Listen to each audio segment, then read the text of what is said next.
S'il vous plaît, on écoute en silence Monsieur Gilles Legendre pour le groupe La République En Marche pour 25 minutes.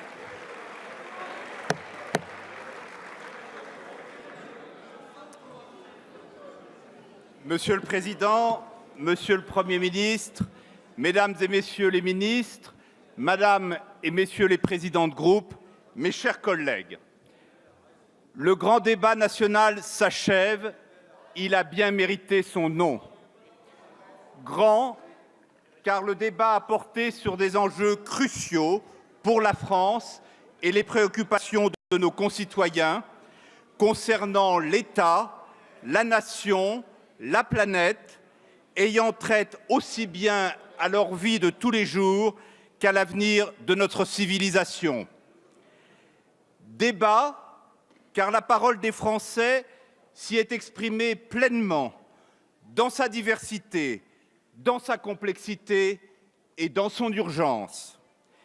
National, car à toutes ses échelles, à travers ses multiples voix, notre pays s'est fait entendre, citoyens, élus, corps intermédiaires et aujourd'hui assemblée parlementaire. Oui, le grand débat, imaginé et voulu par le président de la République, est un succès. Et nous devons en remercier en premier lieu les Français eux-mêmes.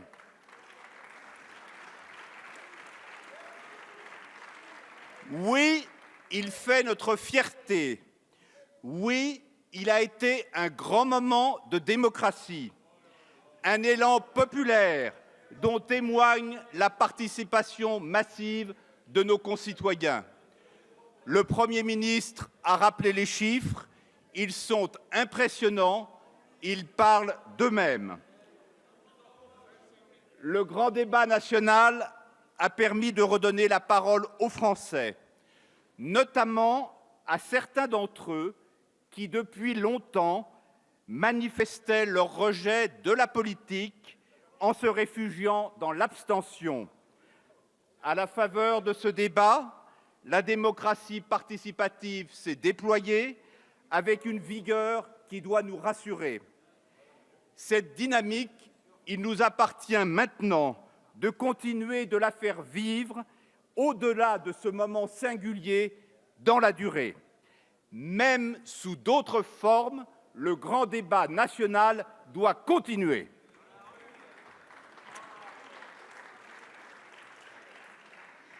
Les Français nous ont fait part de leurs exigences. Ils ont exprimé leur volonté d'être plus impliqués dans le débat démocratique, mieux écoutés dans leurs revendications, davantage associés à la prise de décision politique. Cette demande de démocratie délibérative et continue, nous l'entendons pleinement, car s'y sont révélées, parfois avec une violence particulière, des fractures douloureuses qui remontent à plusieurs décennies.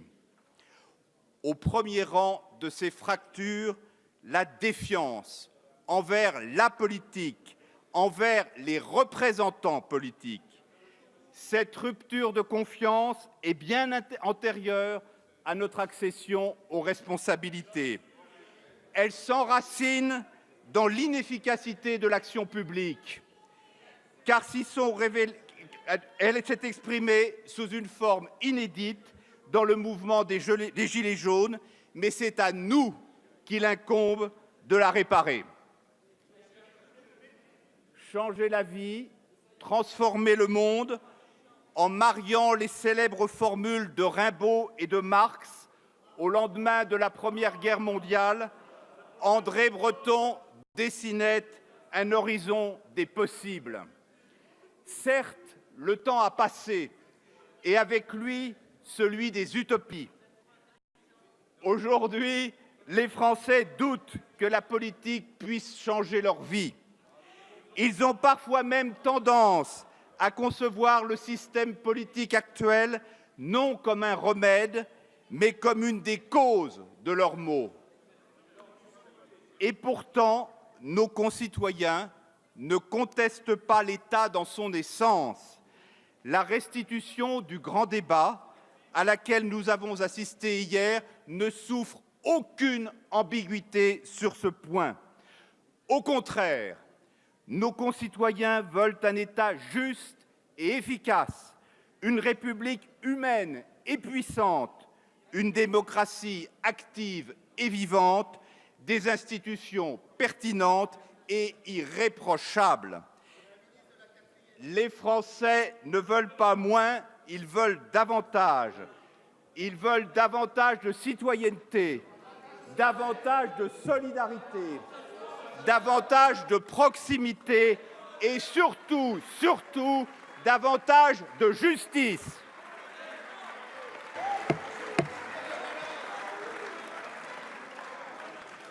Ces exigences n'ont rien d'utopique. Elles se traduisent par des questions concrètes. Ces exigences se révèlent parfois complexes, voire contradictoires. Ainsi, comment concilier la dimension sociale et la préoccupation écologique, les enjeux de la cité et les défis de la planète? La crise des Gilets jaunes s'est précisément amorcée à ce point de tension avec la hausse de la taxe carbone. Comment diminuer la pollution pour préserver la vie sans pour autant dégrader le pouvoir de vivre? Dans un tel contexte, notre responsabilité politique est collectivement engagée. Nous ne sommes pas responsables de l'état dans lequel nous avons trouvé le pays. Nous ne sommes pas moins responsables de répondre aux innombrables défis posés. Un peu de calme. En témoignant que nous avons entendu les Français, en nous montrant à la hauteur de leurs attentes, en leur apportant les solutions à la mesure des enjeux.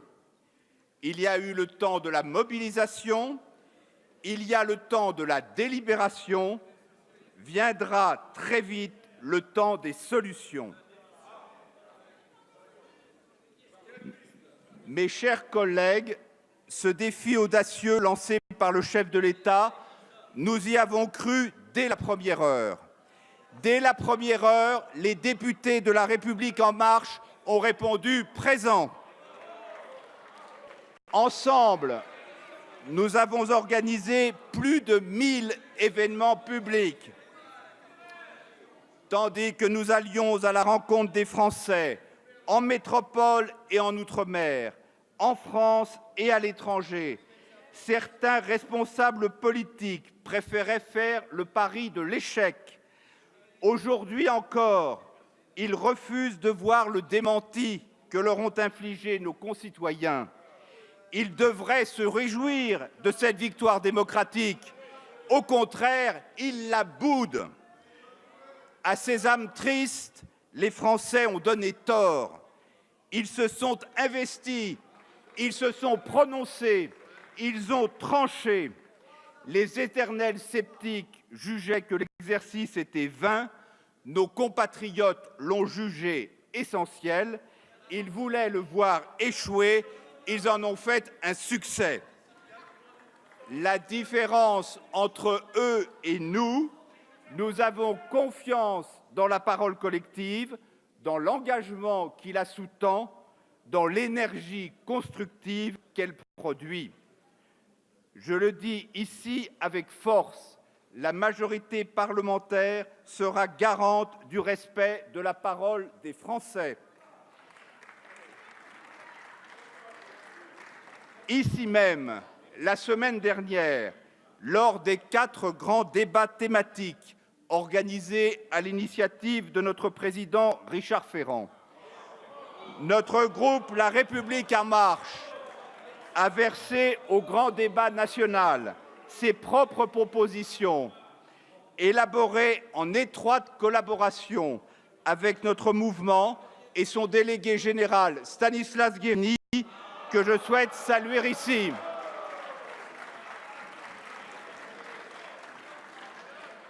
Nous n'y reviendrons pas aujourd'hui dans le détail. Certaines de ces propositions seront reprises, nous n'en doutons pas.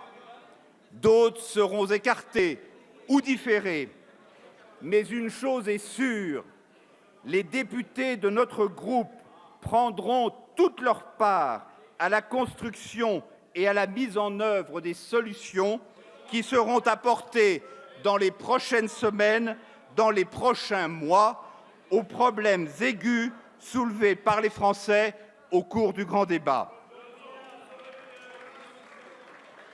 J'ai pleinement confiance en nous, députés, pour assumer nos responsabilités, respecter la voix du peuple souverain, sans tomber dans le dénigrement, le simplisme, la surenchère ou l'aveuglement partisan, mais au contraire en travaillant au bien commun.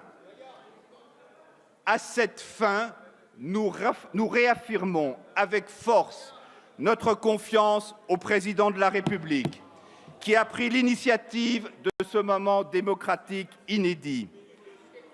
Le président a été sans relâche au contact direct avec les Français, avec les élus, avec les maires. Son engagement aura fondé le succès de ce grand débat national.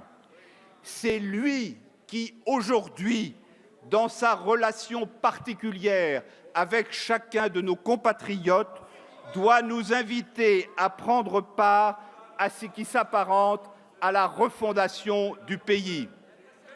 Refondation démocratique, refondation républicaine, refondation de l'action publique. Nous avons pleinement confiance dans notre gouvernement pour mener à bien, dans la durée, dans une collaboration encore plus étroite avec sa majorité, dans le respect mutuel et avec le souci permanent de l'écoute, les transformations qui découleront de ce nouveau contrat avec la nation. Soyez assuré, Monsieur le Premier ministre, que comme cela a toujours été le cas depuis 22 mois, le soutien de la majorité ne vous fera jamais défaut.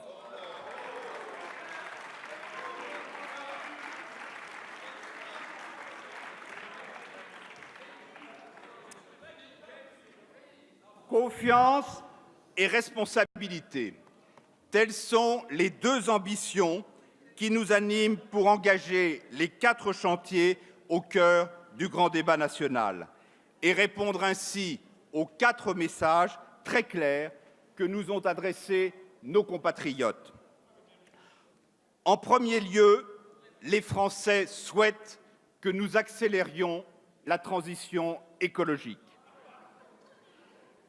La transition écologique constitue un enjeu de justice sociale, un vecteur de développement économique et un moyen d'aménagement du territoire.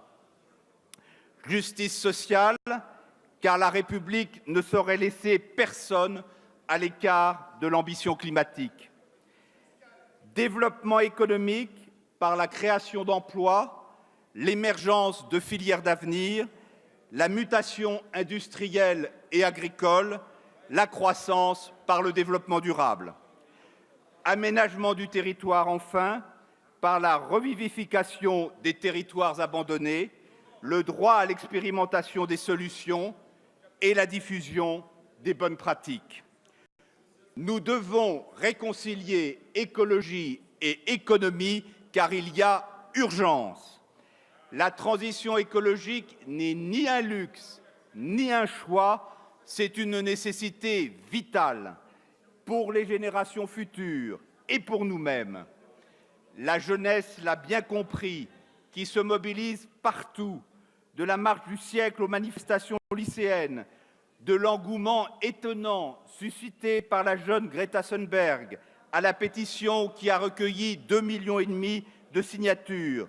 Une force irrépressible se lève pour sauver la planète, pour nous sauver. Le 21e siècle sera écologique ou ne sera pas. Si ce constat est largement partagé, les réponses sont parfois contradictoires, voire paradoxales. Oui aux énergies renouvelables, mais pas pour soi-même, ni à côté de soi. Oui à une hausse des financements pour la transition écologique, mais sans hausse de sa fiscalité. Notre majorité n'a pas attendu le grand débat pour s'atteler à ce chantier stratégique. Depuis 2 ans, elle est à l'ouvrage, avec le plan climatique pour tenir les engagements pris par l'accord de Paris, en programmant la fin de la production des énergies fossiles à l'horizon 2040, en prévoyant de fermer 4 centrales à charbon, ainsi que Fessenheim, en multipliant par 3 notre capacité de production d'énergie éolienne d'ici 2030, en multipliant par 5 notre production d'énergie solaire, en adoptant des dispositifs budgétaires incitatifs tels la prime à la conversion automobile, l'éco-prêt à taux zéro, le chèque énergie ou encore la chaudière à 1 euro. Mais les Français nous demandent d'aller plus loin et surtout plus vite. Responsabiliser les Français sans les culpabiliser, tel est le défi que nous devons relever, par une mise en valeur des solutions à la portée de tous et par la valorisation des bonnes pratiques. Les problèmes ne se résoudront pas par l'écologie punitive, mais par des mesures incitatives respectueuses de la justice sociale.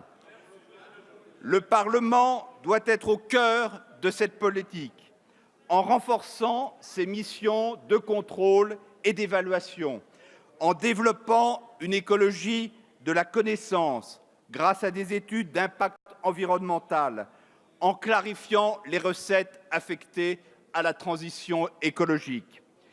Nous devons soutenir une ambition sans faille en faveur de la rénovation des bâtiments pour tenir notre cap de neutralité carbone à long terme. Nous appelons à transformer les mobilités en proposant des alternatives adaptées à la vie quotidienne réelle des Français, projet au cœur de la loi L'Homme que nous discuterons prochainement. Nous affirmons enfin une exigence pour la protection de la nature afin que cesse la destruction de notre biodiversité.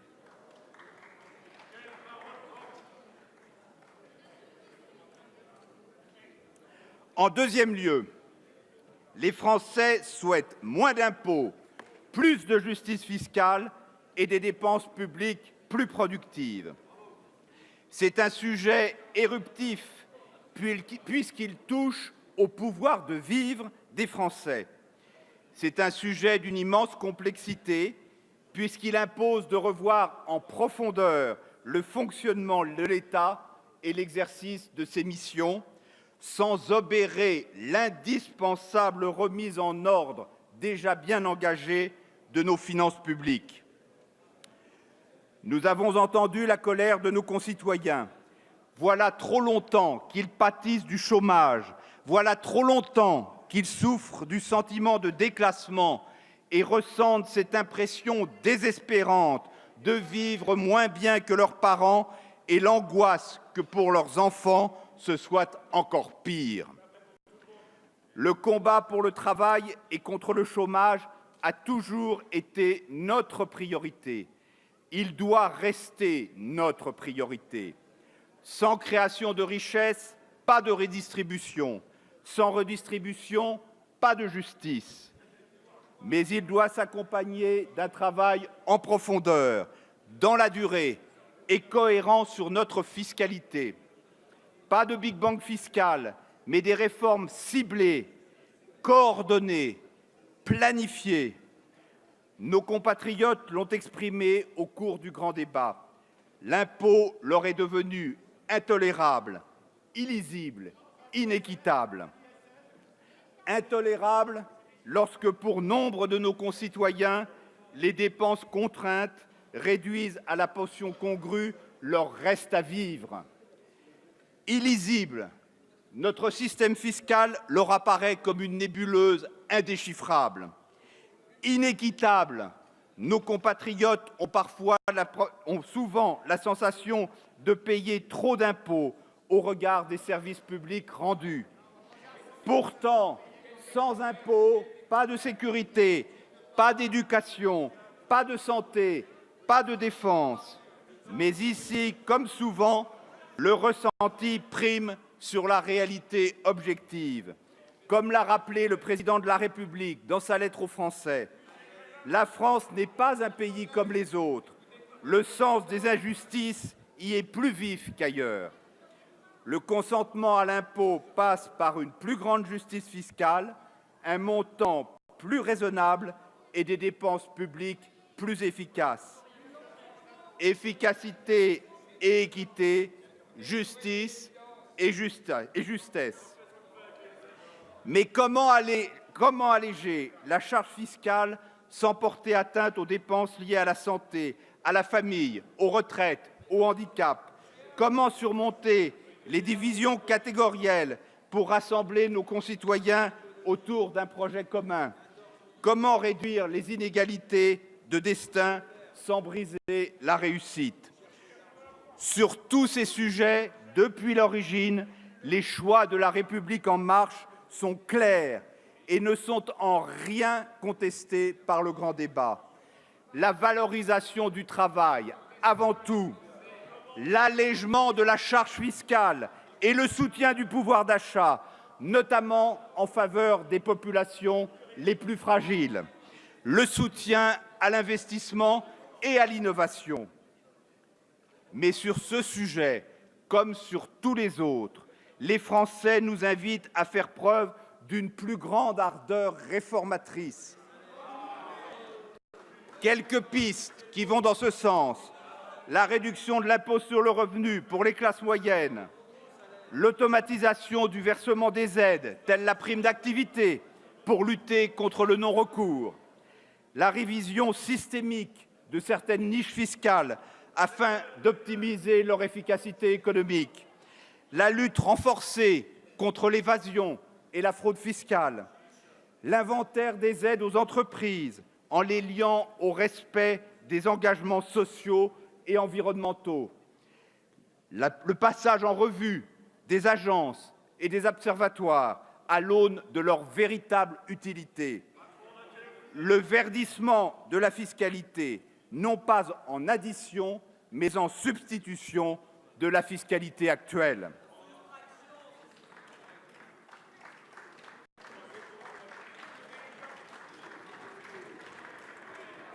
En troisième lieu, les Français souhaitent une démocratie plus vivante, plus respectueuse, plus efficace.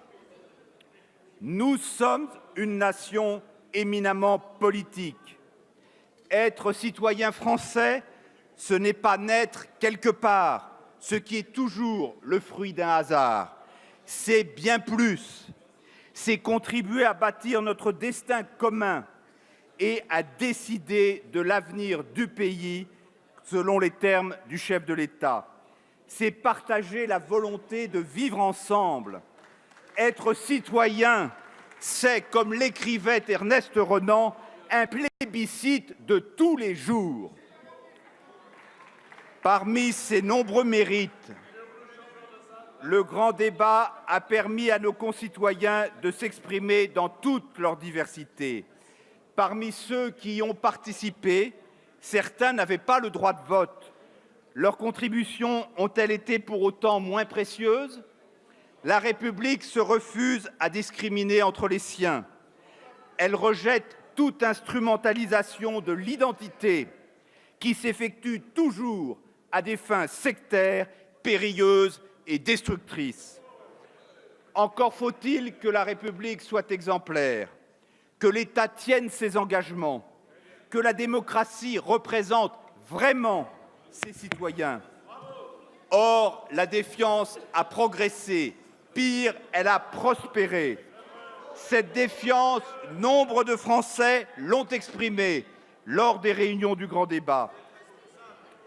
Les Français éprouvent un ardent besoin de reconnaissance. Mais cette reconnaissance n'est qu'un premier pas vers une citoyenneté mieux valorisée, plus engagée, plus partagée, vers une démocratie plus représentative, plus responsable, plus efficace.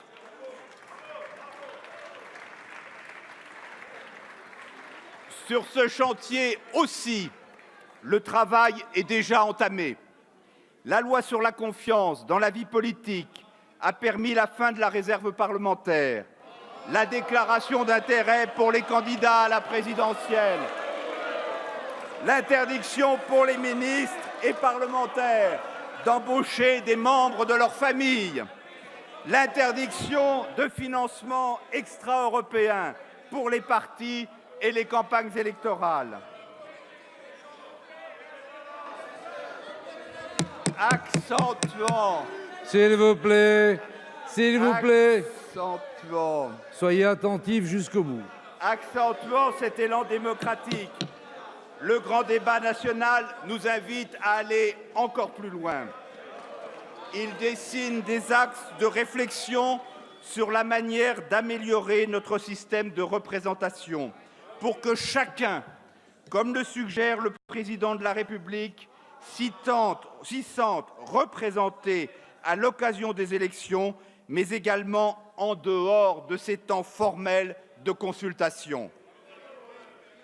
Cette perspective commande donc une meilleure association des citoyens aux décisions politiques, en développant les instances délibératives, la pratique référendaire et la participation des Français à la fabrication de la loi. Une revalorisation de la place des corps intermédiaires dans la vie démocratique, en particulier en permettant aux syndicats et aux associations de jouer pleinement leur rôle.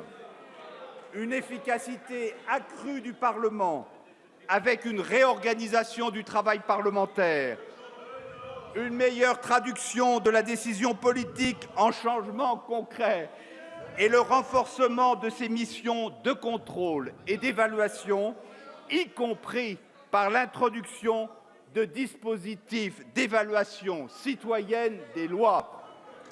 Enfin, plus de transparence et une véritable exemplarité du personnel politique. Quatrième et dernier défi, les Français souhaitent un État plus efficace, des services publics de meilleure qualité et plus accessibles, plus proches. Nos concitoyens ont fait part de leur attachement aux services publics, pilier de notre pacte républicain. Ils n'aspirent pas à moins de services publics. Ils ont conscience qu'ils représentent un coût élevé. En revanche, ils veulent que le service rendu soit à la hauteur du coût qui leur est imposé. Les Français disent redouter un triple, c'est bien, vous écoutez, un triple déclin des services publics, une baisse d'efficience, une perte d'humanité, avec le risque que porte sur ce plan le numérique, enfin un déficit de proximité, avec l'abandon de territoires, notamment les territoires ruraux. D'où leur pessimisme relatif sur l'avenir des services publics, trop chers, trop lourds, trop figés. Le besoin d'État débouche donc sur une demande de réforme de l'État et des services publics. Jusqu'ici, une telle réforme est apparue grevée par de trop nombreux obstacles. Résistance corporatiste, pesanteur bureaucratique, millefeuille des collectivités, jungle réglementaire, prisme comptable. Comme pour les 3 chantiers précédents, la majorité s'est mise à l'ouvrage dès son arrivée en 2017 à travers des réformes puissantes conduites dans l'intérêt des Français. Dans l'éducation nationale, avec le dédoublement des classes, afin de lutter contre les inégalités de destin. Dans la santé, avec le plan Ma Santé 2022, pour garantir à tous les Français un meilleur accès aux soins. Dans les transports, avec la loi pour un nouveau pacte ferroviaire et le projet de loi d'orientation des mobilités. Dans la sécurité, avec une augmentation du budget et la loi renforçant la sécurité intérieure et la lutte contre le terrorisme, avec l'aménagement numérique des territoires grâce au plan France très haut débit. Là aussi, il nous faut aller plus loin, plus vite, pour renforcer l'automatisation des droits, de la révolution numérique à la lutte contre le non-recours. Comble de l'injustice sociale, ce dernier frappe toujours les plus démunis. Pour améliorer l'accès aux services publics, trop de Français se sentent abandonnés, exclus, en marge du pacte social. Il faut au contraire inscrire le citoyen au cœur des services publics. Cela signifie sortir d'une logique de guichet. Loin de cette logique administrative et comptable, doit au contraire être privilégiée une approche centrée sur l'usager, ce que nous appelons le bénéfice citoyen, en favorisant le principe des guichets sociaux uniques au plus près de nos concitoyens, notamment dans les zones rurales. Pour améliorer l'efficacité et la transparence des services publics, la formation des cadres et des agents publics et leur évaluation. Pour gagner le pari de la proximité grâce à une audacieuse réforme territoriale avec l'inscription du droit à l'expérimentation et à la différenciation, avec une clarification des compétences à tous les échelons, avec l'approfondissement de la logique actuelle de décentralisation, avec la mise en place de services publics adaptés à leur bassin de vie.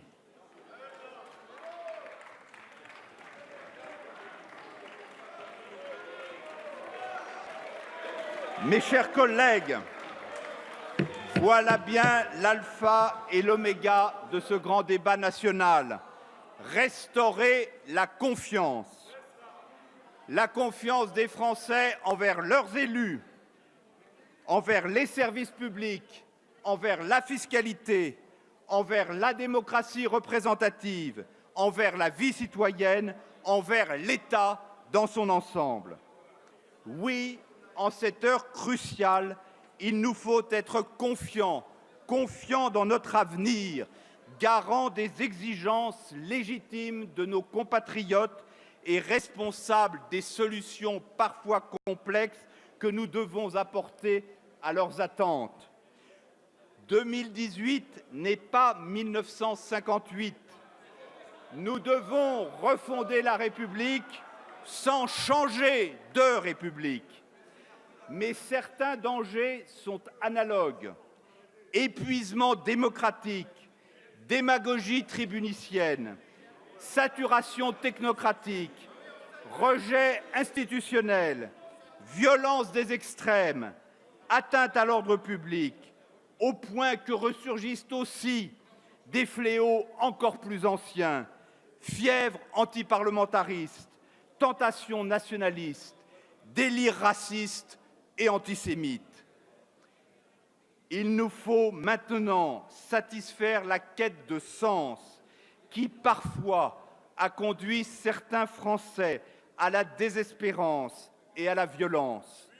Il nous faut renverser la spirale de la défiance en cercle de la confiance. Ainsi, la parole des Français revêtira toute sa puissance transformatrice. Aux côtés du président de la République, avec le Premier ministre et le gouvernement, il nous faut pleinement nous engager dans la mise en œuvre des solutions répondant aux exigences des Français pour accélérer et mener à bien la transition écologique, pour réduire les inégalités sociales, fiscales et territoriales, pour accroître la proximité et l'efficacité des services publics, pour dépasser les contradictions entre démocratie représentative, délibérative et participative. Voici la mission qui nous attend. Le groupe La République En Marche, uni autour du chef de l'État, sera au rendez-vous des attentes, des exigences et des espoirs des Français en ce moment si particulier où, en réponse à son invitation, notre peuple s'est si puissamment exprimé. Je vous remercie.